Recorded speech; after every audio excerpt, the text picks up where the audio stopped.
What's up, ladies and gents? This is KSigKid coming at you with another Destiny video. Today, yes, it is indeed the Iron Banner, but we're not going to go down and visit Lady Aphrodite. Instead, what we're going to do is our normal tower reset walkthrough.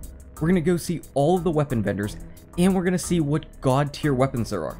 We're always going to highlight the best of the best at the beginning, and then we'll just briefly go over the rest of the weapons, just because some people like to see all of the different weapons, because some people are out there looking for absolutely every weapon type and weapon that's out there, so I don't want to shortchange anybody.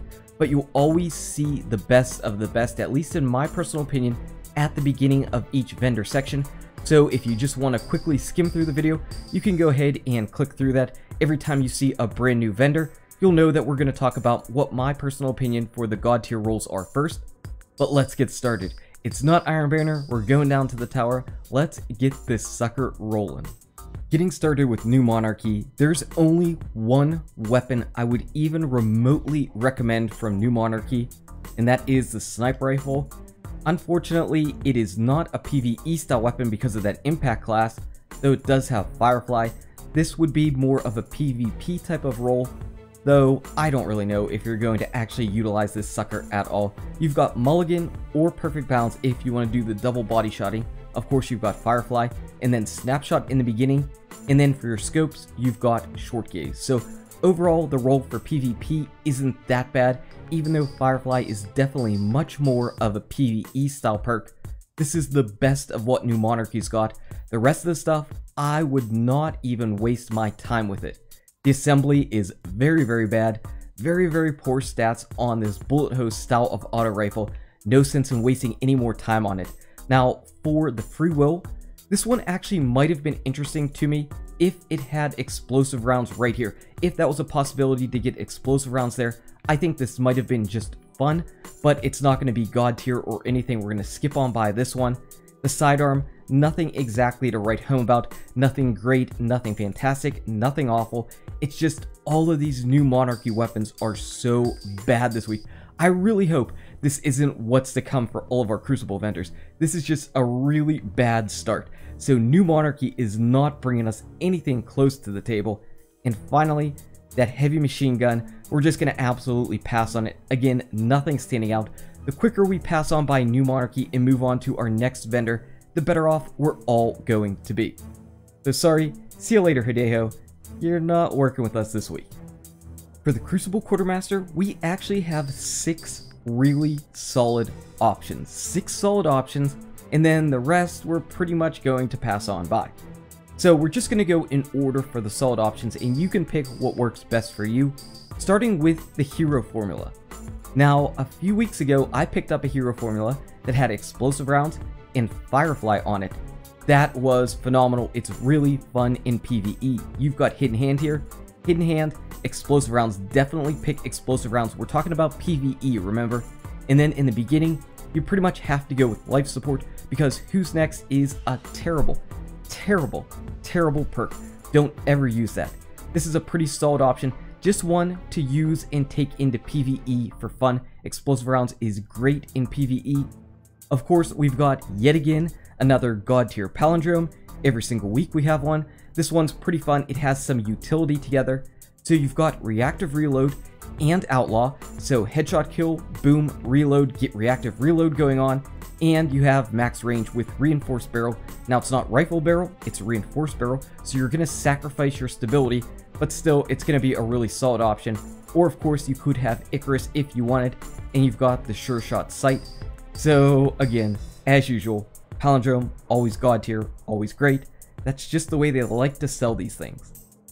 Now I actually like this fusion rifle. I think this has some potential as well. We've got Hot Swap for gaining some bonus accuracy. We've also got Icarus for being up in the air, which is really nice. And then we've got Perfect Balance for some more stability. So overall, I think that's a pretty nice combination to have and utilize your fusion rifle in a few different areas. So I'm liking the Each New Day. I also really like this shotgun. Now you guys know I like this style of impact class, the higher impact class of shotguns in PvE, especially whenever they have full auto. And this thing also has reinforced barrel, so you're basically maxing out your range with a little bit of additional utility in knee pads or close and personal. And then of course, you can max out your impact even further. So this curtain call looks like it's really strong in both PvE and PvP. I'm really liking this one. Really nice curtain call. Our sidearm, Anton's Rule, is also strong. We've got Hidden Hand, getting a little boost to range with hand loaded or go for the high caliber rounds. And then for me, I'm picking Cascade in the beginning. So overall, Anton's Rule, pretty solid sidearm. No complaints at all with this sidearm. And for the last weapon that I'm really kind of digging, it's this Chaotic Neutral. This Chaotic Neutral looks like it has some good PvE style potential. Crowd control, really nice in PvE, especially whenever you're mobbing. And then you could pick between having all the stability that you could possibly want or tons of range. And then I like spray and play for PvE. If you're doing it in PvP, I guess you could pick Eye of the Storm because you're really not going to need to reload. And then Linear Compensator is pretty much like a poor man's Counterbalance. So digging the Chaotic Neutral. Also, I think that this rocket launcher is pretty solid overall too. It's really not the worst thing in the world. You've got tracking, you've got snapshot if you want it, or max out your blast radius, and then Battle Runner and Army of One are both great perks. Overall, this thing is pretty solid, but you probably already have a rocket launcher that you really love, which is why I'm not truly recommending this. The other weapons are just absolute passes. The 0-day dilemma that we had the other week, it was much better. We're absolutely going to pass on this one. No thank you. And the party favor, of course. You know what do they want to do? They want to take away your ammo from the party favor, which is already extremely low. No thank you. No thank you at all. And then this event horizon, oh boy, what in the world can you even say about this? I don't even know. I don't even know. You can't say anything except for pass. So Crucible Quartermaster had a number of really good things. I'd buy something here in the middle. Something in the middle. Alright, anyway, let's move on to the Vanguard Quartermaster next. Okay, so the Vanguard Quartermaster has one weapon I absolutely love, and then just a couple other interesting options to think about. The weapon I love is the Angel's Advocate. Love this thing for PvE. So we've got reactive reload. Reloading is going to give you bonus damage, plus explosive rounds, which pretty much already gives you bonus damage on your normal shots. And then you've got Zen Moment to help out with that stability as you're fast firing the scout rifle. This looks like it's got a lot of fun and a lot of potential. Again, explosive rounds is absolutely amazing in PvE. Now, some of the other weapons that at least look interesting are the Continental. Now, if you pick this Continental, it would only be because you're experimenting with changing up the archetype. So you've got Hidden Hand and then Focus Fire, so make this into a slower firing auto rifle, which could have more stability than any of the slower firing auto rifles out there, or a ton of range, just like normal you would see on a slow firing auto rifle. So it definitely looks like it has some fun and potential. You wouldn't be using it just like a normal Continental though, but still, it might be fun, just for fun. Also, this Parthian shot, it has potential, but I personally prefer Counterbalance right here.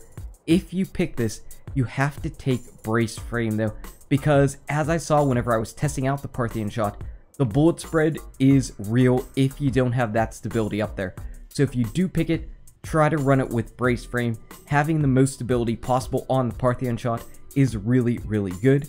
What other weapons are at least solid? The sidearm is relatively solid. My problem with the sidearm is that low magazine size of 11. Unfortunately, that holds it back just a little bit in my personal opinion. And then this Bone Crusher, I like the Bone Crusher. I like this Bone Crusher. You've got Counterbalance, and then over in the barrels, you have Linear Compensator, so that's going to be a lot of vertical kick. So in the middle, you'll probably want to roll with hand-laid stock over the appended magazine, which actually can be quite useful in this lower magazine size of heavy machine gun. And then unflinching or spray and play. So the Bone Crusher looks pretty good.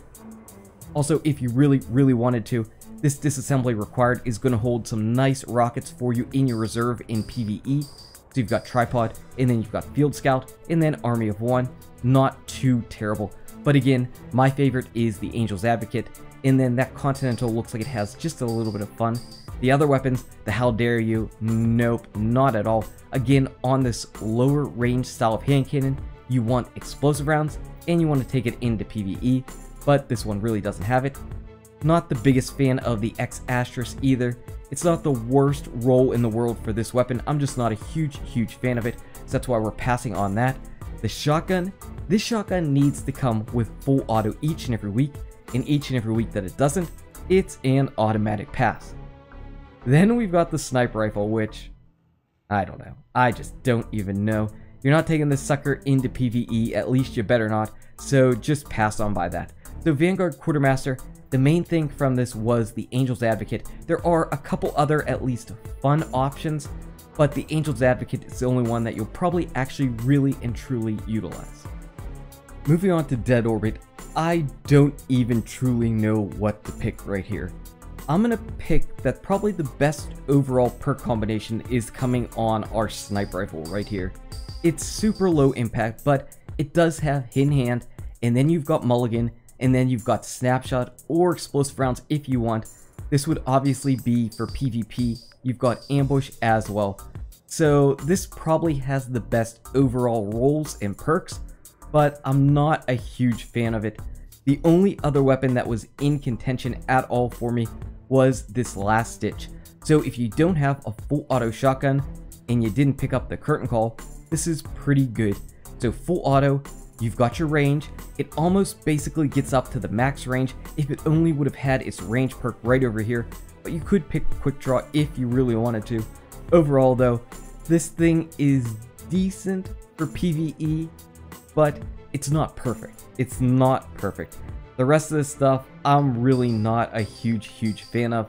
The Extremophile, you could use this in PvE, but I'm not a huge fan of it. There are definitely better rolls that you can get. Why settle? Why waste your marks on this? You could spend your marks on something that actually is perfect as opposed to that. Then we've got the Scout Rifle, the Keystone, which does have Firefly, so that's not bad. And then it just kind of doesn't have anything else that really makes me too excited. So that's why we're passing on the Keystone. The Fusion Rifle, nothing there. Unfortunately, we're not having a lot of luck with our actual faction vendors. These guys are not bringing the heat so far. New Monarchy, nothing to write home about. Dead Orbit, nothing to write home about. We're going to have to wait and see what Future War Cult has. This, don't be fooled by it. It has Field Scout, it has cluster bombs, but it does not have tripod. It is not the Axis rocket launcher. So unfortunately, Dead Orbit was kind of a bit of a swing and a miss as well. And closing out with Future War Cult, at least Future War Cult has something where I can be like, yes, definitely this is pretty nice. And that is the Scout Rifle, the Wounded. So again, this is a PvE style roll. You've got Firefly, you've got Outlaw, just like the Fateburner, but no explosive rounds. So if you are using this in PvE, you probably would pick high caliber rounds. Unfortunately, I like explosive rounds just so much more in PvE that I would probably avoid this, but it's still a really nice perk combination. And those of you who just are not fans of combining explosive rounds and Firefly, this is pretty much your baby. So I like this. I like this for those of you who enjoy your perks set up that way. Pretty solid roll on the Scout Rifle. The only other weapon that has really nice combinations is the Wormwood. Now here's the one problem. We've got reactive reload, which is great on sidearms. The problem is, as I've been using sidearms in PvP, I've realized that I don't often have more sidearm ammo than the magazine that I pretty much spawn in with. So how often are you really getting to use reactive reload? Just something to keep in mind. The other weapons, we're going to pretty much pass on them. I will say that the Warpath, at least it has tracking, and at least it has tripod, and then it has quick draw, so you can pull it up, fire it off as quick as humanly possible. It's still got a really slow velocity though. And then the rest of the weapons, they are falling well short. The Whale, no thank you sir, or no thank you ma'am, since we're talking to Lakshmi. And then we've got this, which is the Clever Dragon clone, and apparently they're still really scared of giving you good Clever Dragon style clones, and they are always really bad. We had one great Walt, and then it's just been bad week after week after week. I don't know, they'll give us a god tier palindrome each and every week, but they're scared of the Clever Dragon even though they nerfed it hardcore. And of course, we're going to pass on the Fusion Rifle. So that was it this week. There was a little bit of a hit and miss style atmosphere to this vendor video. Crucible Quartermaster had a lot of really solid options. The Vanguard Quartermaster had one really good one, and then a couple interesting ones. Lakshmi had one really great option, and then Dead Orbit and New Monarchy, those suckers were passes for sure. Anyway, guys and gals, thank you so much for watching. If you enjoyed this video, smack that like button and subscribe to the channel. Check out these awesome videos. Good luck with your raids, your drops, your vendors, and I'll see you around in Destiny. Hashtag step up your game, vendors.